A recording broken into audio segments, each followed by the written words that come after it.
બધાને ઘૂંટણ વધારે દુખતા હોય છે. હવે ઘૂંટણ દુખવાના મેઇન 5 કારણો કયા? તો પહેલું કારણ એમાં છે કે જેમ તમારી ઉંમર વધે એમ ઘૂંટણમાં ધીમે ધીમે ઘસારો વધતો જાય. તમારા મસલ વીક હોય એટલે ઘૂંટણમાં ઘસારો થાય, અને ઘસારો વધે એટલે ઓસ્ટિયોઆર્થ્રાઇટિસ કહેવાય. એના કારણે પણ તમારા ઘૂંટણમાં દુખાવો થાય. હવે બીજું કારણ છે ઓબેસિટી. જેમ તમારું વજન વધારે હોય એમ ઘૂંટણ ઉપર લોડ વધારે પડે, અને એના કારણે પણ તમારા ઘૂંટણમાં ઘણો બધો દુખાવો રહે. ત્રીજું કારણ છે સ્પોર્ટ ઇન્જરી. કોઈ પણ તમે રમત ગમતની અંદર તમારો ઘૂંટણ ટ્વિસ્ટ થઈ જાય, ની ટ્વિસ્ટ થાય, એના કારણે તમારા લિગામેન્ટમાં ખેંચાણ આવે અને લિગામેન્ટ તૂટી જાય અથવા લિગામેન્ટ ઉપર ખેંચાણ આવે તો પણ તમારા ઘૂંટણમાં દુખાવો થાય અને સોજો થાય. એના કારણે પણ તમારો ઘૂંટણમાં ઘણો બધો દુખાવો થાય.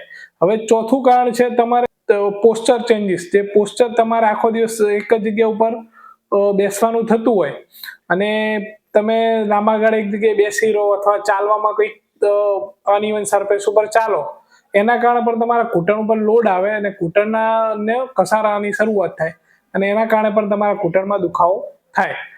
પછી પાંચમું કારણ છે તમારા મસલ વીક હોય. મસલ જે વીકનેસ હોય ને એના લીધે પણ થાય.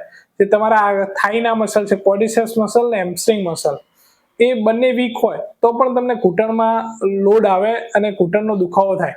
આના માટે તમે ઘૂંટણનો મજબૂત કરો અને ઘૂંટણની એક્સરસાઇઝ કરાવો, અને ઘૂંટણની ફિઝિયોથેરાપી પ્રોપર કરાવશો તો તમને ઘૂંટણનો લોડ ઓછો થશે, અને તમે ઘૂંટણના કયા કારણોસર તમને ઘૂંટણ દુખાય છે એ તમે સાચું કારણ જાણી અને સાચી ટ્રીટમેન્ટ લો તો તમને ઘૂંટણમાં ઘણો બધો ફાયદો થશે.